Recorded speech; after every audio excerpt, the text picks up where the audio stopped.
Olá, boa noite. Boa noite. A corrida presidencial nos Estados Unidos. A votação só termina de madrugada em alguns estados. Trump e Hillary disputam uma das eleições mais acirradas da história.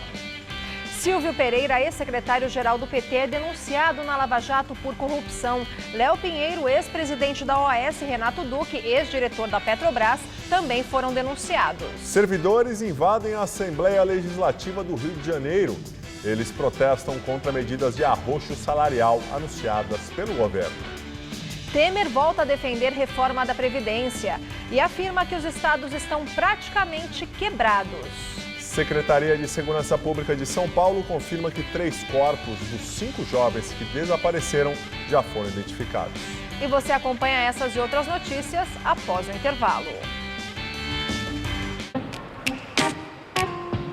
Se quiser dicas de Nova York, eu posso dar várias. Mas no Brasil, minha dica é: tenha uma conta no Bradesco Prime, o meu banco. Porque lá eu tenho atendimento personalizado, consultoria de investimento e, é claro, serviços internacionais. Porque uma hora eu posso estar em um lugar. Logo depois, em outro. Bradesco Prime. Viver é Prime. Quem tem paixão por comunicação sabe muito bem qual faculdade escolher.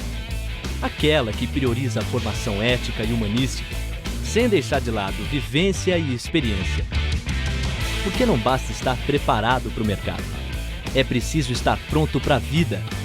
Se você quer se formar e transformar o mundo, faça Casper Libero. Vestibular 2017. Inscrições abertas. Faculdade Casper Libero. Paixão por comunicação. No Tudo Seu de hoje. Ela é publicitária, escritora, roteirista, escreve sobre a mulher moderna de uma forma muito divertida. Aqui, comigo para um bate-papo, a Tati Bernardi. Na gastronomia, um jantar temático da culinária nórdica. Nosso palco. Pepino di Capri. Olha que coisa maravilhosa. Um ícone da música italiana que comemora quase 6 décadas de sucesso. Todo seu é hoje, 10h30 da noite. Não vai perder, né? Então vem, estou esperando.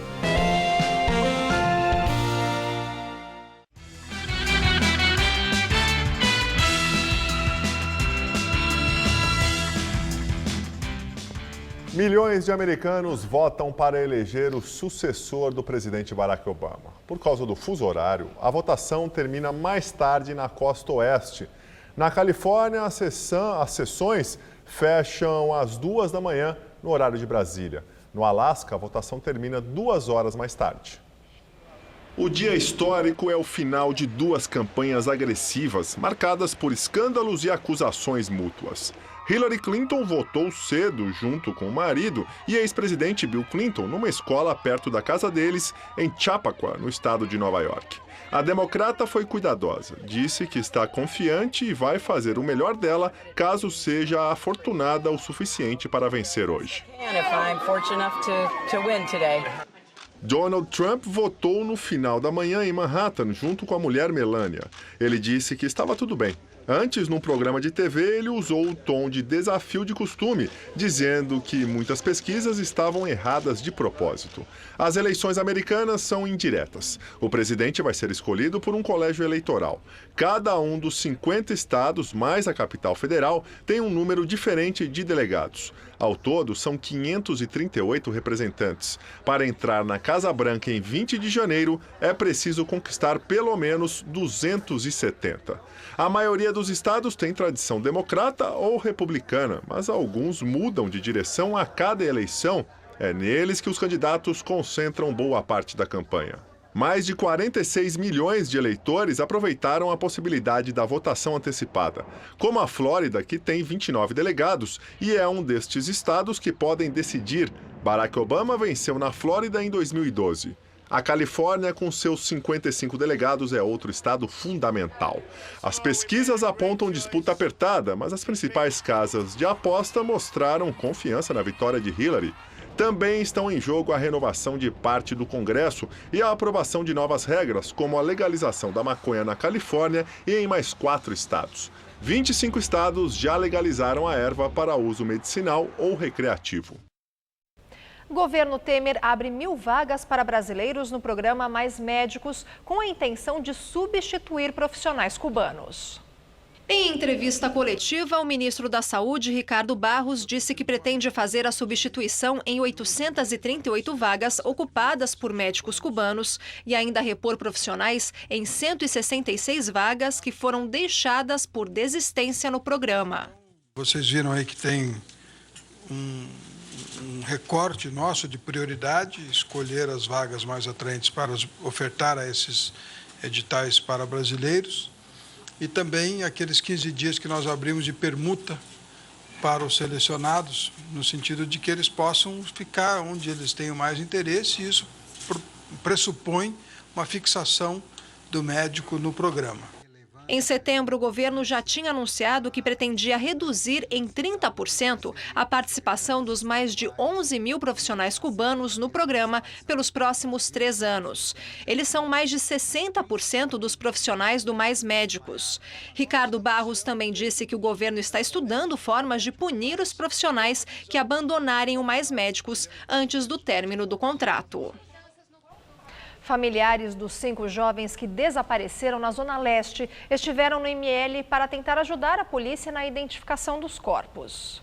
A Secretaria da Segurança Pública confirmou que 3 corpos são dos jovens que desapareceram e já foram identificados. São eles Kaique Henrique Machado Silva, César Augusto Gomes Silva e Robson Fernando Donato de Paula.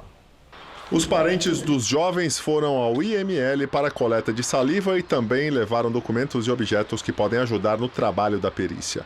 Um deles foi o pai de Jonathan Moreira. O senhor tinha contato diário com ele? Não, era difícil. Ele foi uns 2 anos que foi lá em casa só. Aqui ele morava com a mãe. Ele estava no grupo que sumiu. Faltam ser identificados Jonathan, que tinha 18 anos, e Jones Januário. Até o momento, a polícia trabalha com 3 hipóteses para o crime: violência policial, acerto de contas por parte de criminosos ou vingança por causa da morte de um guarda civil de Santo André. O Departamento de Homicídios, que cuida do caso, já ouviu policiais militares que teriam consultado a ficha criminal dos jovens antes do desaparecimento deles. Alguns tinham passagem pela Fundação Casa, antiga FEBEM, e outros já tinham cumprido pena por crimes como roubo. As famílias dos jovens relataram ao Conselho Estadual de Defesa dos Direitos da Pessoa Humana que estão sofrendo ameaças e pediram a inclusão no programa de proteção à testemunha. Há carros rondando perto da casa, há uma moto rondando perto da casa, colocando arma na cintura. A pessoa do carro fica com o telefone, falando ao telefone, olhando para a casa deles. Então nós vamos fazer uma reunião com essa família e colocar ela dentro do programa de proteção. A Secretaria da Segurança Pública informou que os corpos dos 3 jovens que já foram identificados serão liberados para as famílias e os peritos trabalham para identificar as outras 2 pessoas. 7 torcedores do Corinthians são presos por ameaçar juíza do Rio de Janeiro. Segundo a investigação, eles reproduziram fotos da família dela nas redes sociais com comentários ofensivos e estimulando a violência.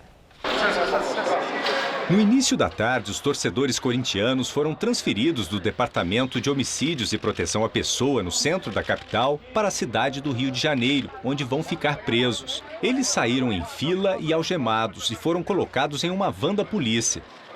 Entre os 7 detidos estava esta mulher, que foi levada em outra viatura.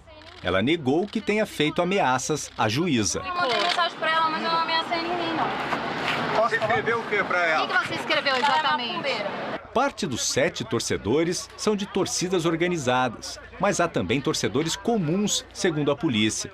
Eles foram presos por terem ameaçado, por meio de redes sociais, a juíza Marcela Assad Caran e a família dela. No dia 25 de outubro, a juíza converteu em preventiva a prisão temporária de 31 corintianos, que se envolveram em uma briga com policiais no estádio do Maracanã.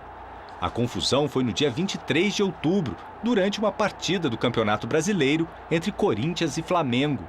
A operação foi feita pela Delegacia de Crimes de Informática do Rio de Janeiro, em parceria com a Polícia de São Paulo. Os 7 vão responder por associação criminosa e também por coação no curso do processo. Foi levado em consideração na investigação todo um contexto que foi realizado. Foto do filho menor da juíza, enfim, tudo isso que gerou essa investigação. Ainda segundo a Polícia Civil do Rio, entre os detidos está um dos torcedores presos em 2013 por envolvimento na morte do adolescente Kevin Espada, atingido por um sinalizador num jogo do Corinthians na Bolívia. Outros 3 também têm passagens por crimes relacionados à intolerância desportiva. Eles foram indiciados pelo crime de associação criminosa e coação no curso do processo. Ao nosso ver, é incabível, porque nem processo existe ainda e também com relação à associação, nenhum deles se conhece. Foram presos em locais distintos e não tem nenhum tipo de ligação, qualquer tipo de comentário em conjunto que eles tenham combinado anteriormente ao que foi postado no Facebook. O Ministério Público denunciou Silvio Pereira, ex-secretário-geral do PT, na Lava Jato. Silvinho, como é conhecido, foi denunciado por corrupção passiva e lavagem de dinheiro. Ele foi preso em abril, mas solto logo depois, por decisão do juiz Sérgio Moro. De acordo com a denúncia, Silvio Pereira recebeu um carro da marca Land Rover pago pela empresa GDK para que Renato Duque fosse indicado para o cargo de diretor de serviços na Petrobras. Com a indicação, a GDK conseguiu firmar um contrato no valor de R$400 milhões com a estatal. Além de Silvio Pereira, foram denunciados outras 4 pessoas, entre elas o ex-presidente da OAS, Léo Pinheiro, e Renato Duque. Em São Paulo, o Ministério Público pede a reabertura da investigação sobre o assassinato do prefeito petista de Santo André, Celso Daniel. As informações são da revista Veja. De acordo com a publicação, o pedido foi feito em um parecer do Procurador de Justiça Edilson Bonfim. Ele representa o Ministério Público na apelação criminal de Elcídio Oliveira Brito, o John, um dos 6 réus do caso que foram condenados à prisão. John era um dos integrantes da quadrilha da favela Pantanal de Diadema, que foi julgada e condenada pelo sequestro e morte do ex-prefeito petista em 2002. Segundo a Veja, a reabertura das investigações já foi tratada pela cúpula do MP paulista. Para o procurador, já há novas provas que demonstram que houve mandantes para o crime que, segundo o Ministério Público, teve motivação política, tese que foi descartada pela polícia durante as primeiras investigações. A decisão sobre a reabertura do caso cabe à Procuradoria-Geral de Justiça. Entre as evidências que foram citadas para justificar o pedido está o depoimento do publicitário Marcos Valério, feito em setembro ao juiz Sérgio Moro da Operação Lava Jato. Condenado a 38 anos pelo Supremo Tribunal Federal por ser o operador do Mensalão, Valério fez novas revelações sobre o caso e disse que o ex-secretário-geral do PT, Silvio Pereira, o procurou para pedir uma transferência de R$6 milhões para o empresário do setor de transportes de Santo André, Ronan Maria Pinto. Segundo o publicitário, Ronan estaria chantageando o PT para não contar o que sabia sobre o assassinato de Celso Daniel. Mais tarde, o empréstimo foi assumido pelo também empresário José Carlos Bunlai, amigo do ex-presidente Lula, que conseguiu o dinheiro com o Banco Chaim em troca do contrato de operação de um navio sonda da Petrobras. Ronan teria usado o dinheiro para comprar o jornal Diário do Grande ABC. No ano passado, o empresário foi condenado a 10 anos de prisão, acusado de participar de um esquema de corrupção no setor de transportes da Prefeitura de Santo André entre 1999 e 2001. O Ministério Público acredita que esse esquema motivou o assassinato de Celso Daniel. Ronan chegou a ser preso preventivamente pela Operação Lava Jato, mas foi solto após pagar R$1 milhão em fiança e colocar tornozeleira eletrônica. Acusado de ser um dos mandantes da morte de Celso Daniel, o empresário Sérgio Gomes da Silva, o Sombra, morreu no dia 27 de setembro de câncer. Ele dirigia o carro quando o ex-prefeito foi abordado pelos criminosos. Sombra nunca admitiu envolvimento com a morte. Era o único réu que ainda não tinha sido julgado. O caso seria retomado ainda neste ano. Nestor Cerveró diz que o ex-presidente Lula o indicou para cargo na Petrobras em agradecimento por um negócio que beneficiou o PT. O negócio relatado por Cerveró foi a contratação pela Petrobras em 2009 do grupo Chaim para operar um navio sonda comprado pela Petrobras para exploração de petróleo. Segundo a Lava Jato, a negociação do contrato, iniciada por Cerveró, foi feita mediante um acordo para que a Chaim perdoasse uma dívida de R$12 milhões do PT. Para Cerveró, essa negociação teria feito com que Lula tivesse gratidão por ele. O empréstimo ao Partido dos Trabalhadores foi intermediado pelo pecuarista José Carlos Bonlai, amigo do ex-presidente Lula, e foi feito em 2004. No depoimento, Cerveró revelou os detalhes de sua nomeação para a BR Distribuidora, uma subsidiária da Petrobras. Ele contou que em 2008, o governo havia decidido demiti-lo do cargo de diretor da área internacional da Petrobras por pressão do PMDB da Câmara, que indicou Jorge Zelada para a diretoria. No entanto, Cerveró disse que no mesmo dia da demissão, o órgão aprovou sua nomeação para a diretoria financeira da BR Distribuidora por recomendação de Lula.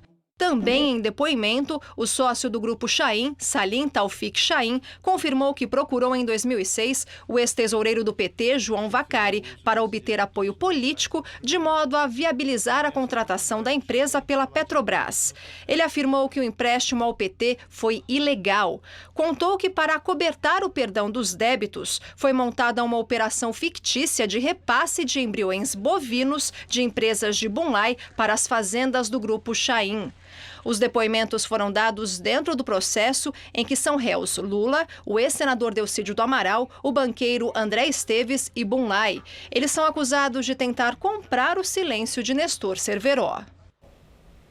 E a Polícia Federal indicia o ex-tesoureiro do PT, João Vacari Neto, e o ex-diretor da Petrobras, Renato Duque, em mais um inquérito da Lava Jato. João Vacari e Renato Duque foram indiciados por corrupção e associação criminosa.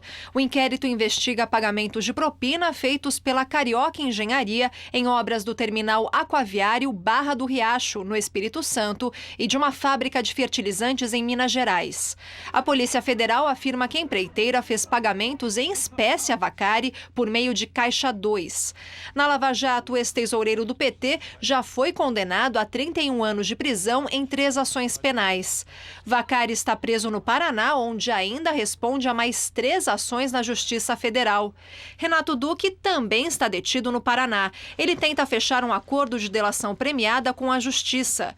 No esquema de corrupção da Petrobras, ele já foi condenado a mais de 50 anos de prisão.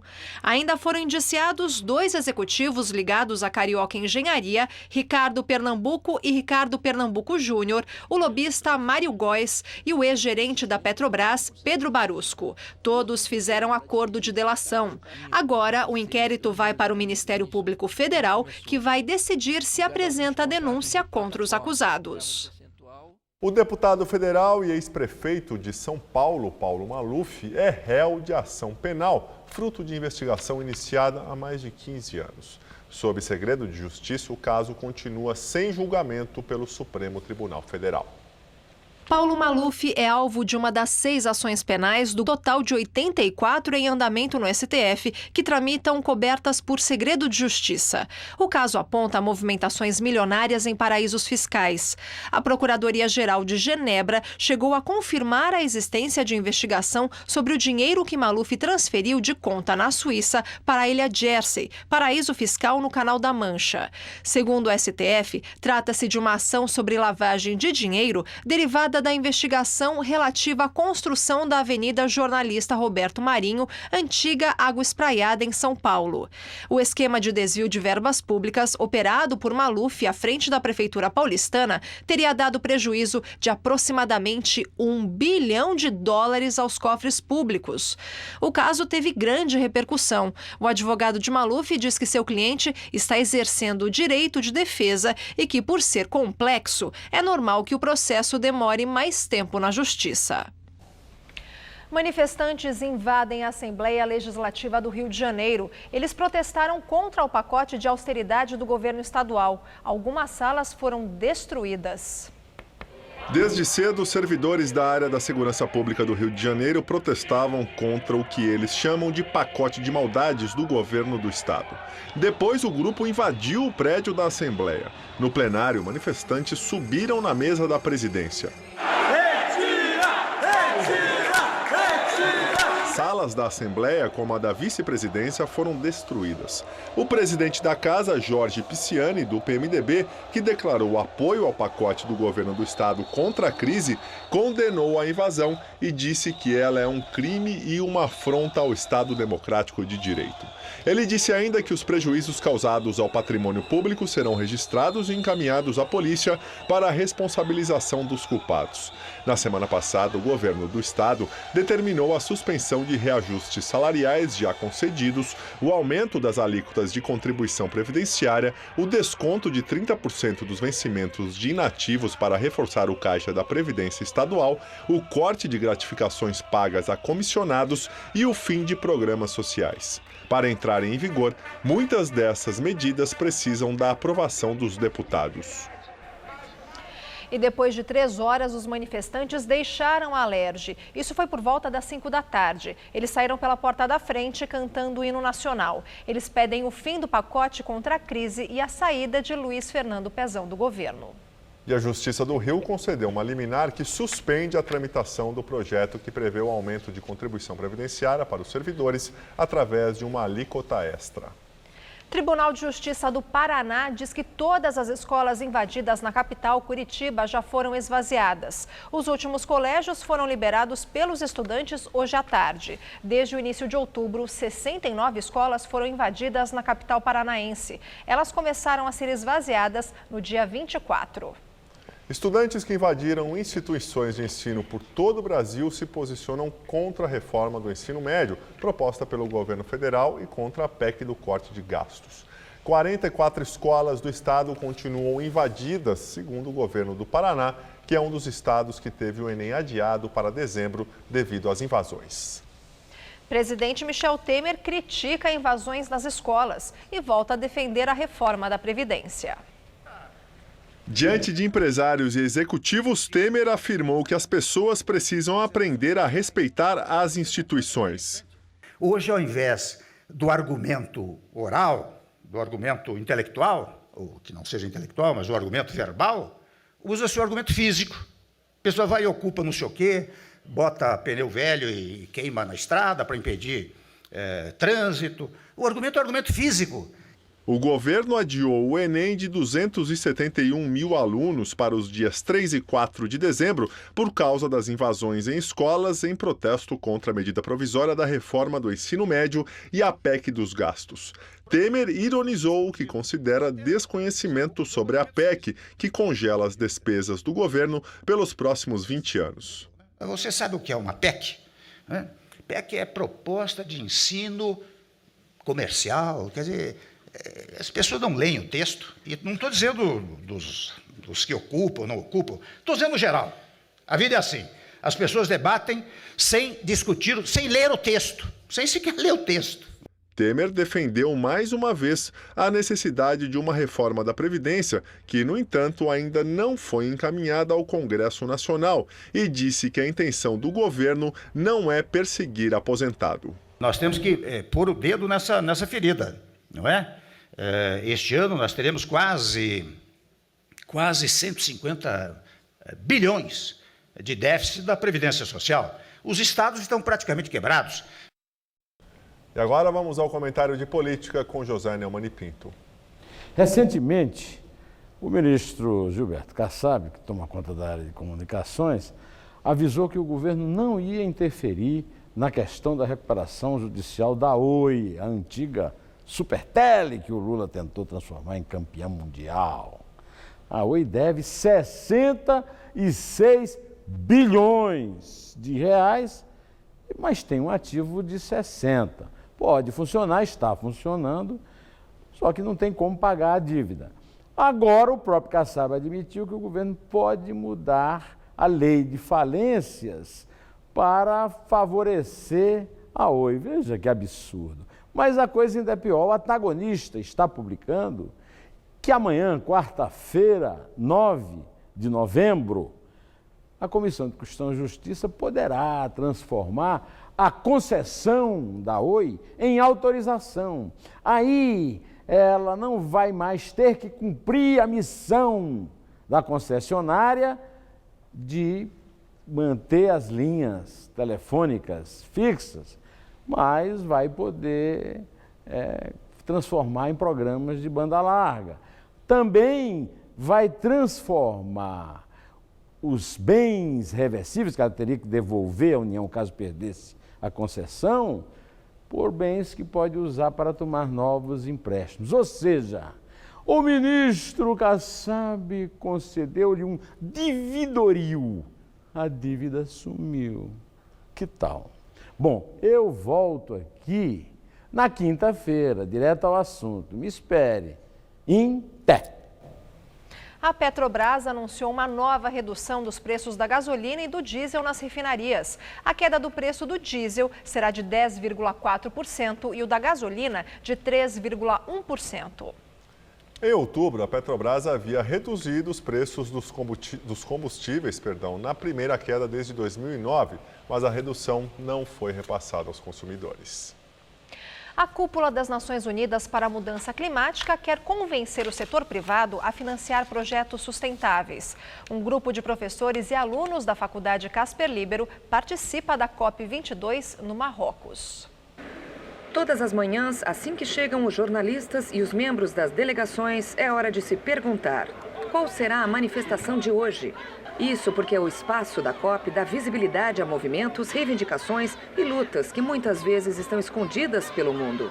Hoje, um grupo de mulheres pedia que, ao invés de armas, os governos investissem em educação, saúde e sustentabilidade. Como em toda conferência mundial sobre o clima, a chamada Green Zone, ou Zona Verde, concentra em um só lugar iniciativa de diversos países em torno da biodiversidade. Aqui, cada um deles expõe ideias que já foram colocadas em prática e que estão funcionando para que outras nações possam fazer o mesmo. Esse stand reúne iniciativas que fazem parte de um programa criado com o apoio do rei do Marrocos, Mohamed VI, que, aliás, tem a foto estampada por todos os cantos. O país sede da COP22 aproveita a Conferência da ONU para mostrar ao mundo iniciativas que vêm dando certo. São comunidades no interior do Marrocos que, através de cooperativas, aprendem a tirar o sustento da terra e de uma maneira muito mais inteligente. Isso passa pelo cultivo da palha para a confecção de bolsas e sacolas, pelas ervas que dão origem aos famosos cosméticos marroquinos e o tratamento natural do couro no interior do país.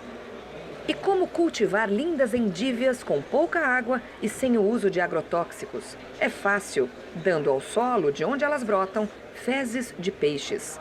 Figos, tâmaras e outras famosas frutas secas marroquinas também podem ser cultivadas de maneira sustentável, com irrigação feita através de energia solar. Nas iniciativas sustentáveis mostradas aqui, não poderia faltar o óleo de argan, famoso pelas propriedades emolientes. São exemplos compartilhados na COP22 de como a natureza pode ser generosa quando tratada com respeito e dignidade. Tatiana Ferraz, de Marrakech, para o Jornal da Gazeta. Nós ficamos por aqui. A edição de hoje pode ser vista no site do Jornal da Gazeta. Muito obrigado pela companhia e uma boa noite. Até amanhã, Lu. Até amanhã, boa noite para você. Fique agora com o Rony Fon no Todo Seu. Matérias especiais e comentários do universo esportivo você confere no Gazeta Esportiva. Nesta quarta, 6 da tarde. Assista agora Todo Seu.